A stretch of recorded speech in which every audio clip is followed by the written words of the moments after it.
Now it's time for our next installment in our election countdown series, Issues That Matter. Tonight, foreign policy, an area about which the two presidential nominees agree on very little. Here's Chief Washington correspondent James Rosen. It was a knock at the door, just like the movies. There's two uniformed officers. For Jane Horton of Alexandria, Virginia, September 9, 2011 marked the dividing line of her life.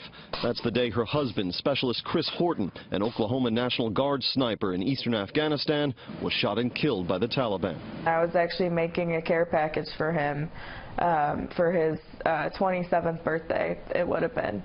And I got a knock at the door, and they told me that he had been killed earlier that morning.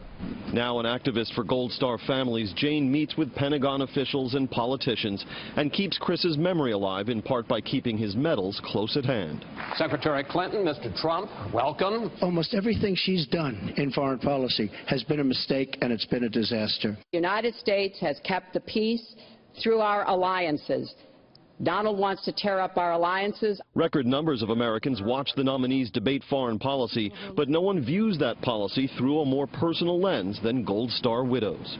There hasn't been any talk, barely any talk about veterans. There's been virtually no talk about Afghanistan. We have over 20,000 in Afghanistan alone that have been injured, and we had 3 KIAs last week, and we're still not addressing the issues. Indeed, October saw 3 Americans killed in Afghanistan, and indeed, Afghanistan rated only one passing mention in the 3 presidential debates. That's because he'd rather have a puppet as president of the United States. No puppet. And it's pretty clear. You're the puppet. Instead, the nominees sparred over Russia and who would be tougher on Vladimir Putin. On Iran and the nuclear deal Mrs. Clinton pursued as Secretary of State, finalized by her successor, and on the broader Middle East, where Clinton struggled to ride the waves of change during the Arab Spring.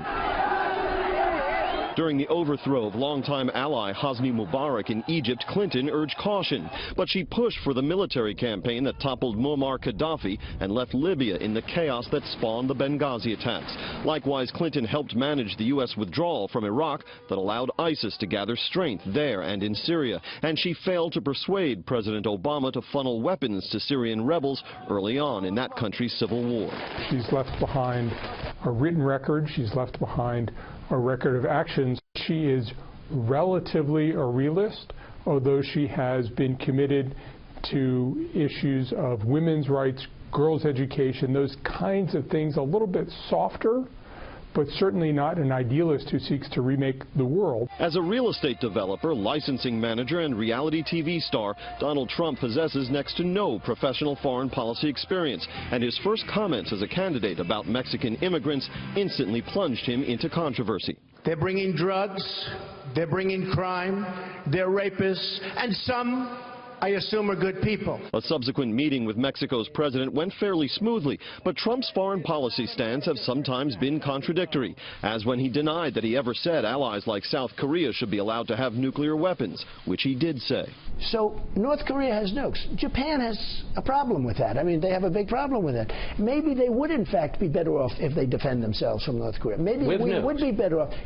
Including with nukes, yes, including with nukes. And elsewhere, Trump has said U.S. allies from Saudi Arabia and the Persian Gulf to NATO states in Eastern Europe must start paying more to receive American security guarantees, calls in which some foreign policy intellectuals discern a Trump doctrine. His rhetoric, I think, has overshadowed some of the deeper and fundamental arguments that he's been making about America's role in the world, about how the international system should be ordered, and that comes from him.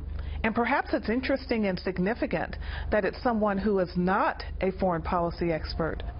Jane Horton is also not a foreign policy expert, but she is intimately acquainted with the costs associated with America's engagement with the world. And while she wouldn't tell me who she's planning to vote for next Tuesday, she did say she has made up her mind. Brett? James, thank you. Next up in our Issues That Matter series, climate change. Phil Keating reports from Miami Sunday during our primetime program, 8 p.m. Eastern.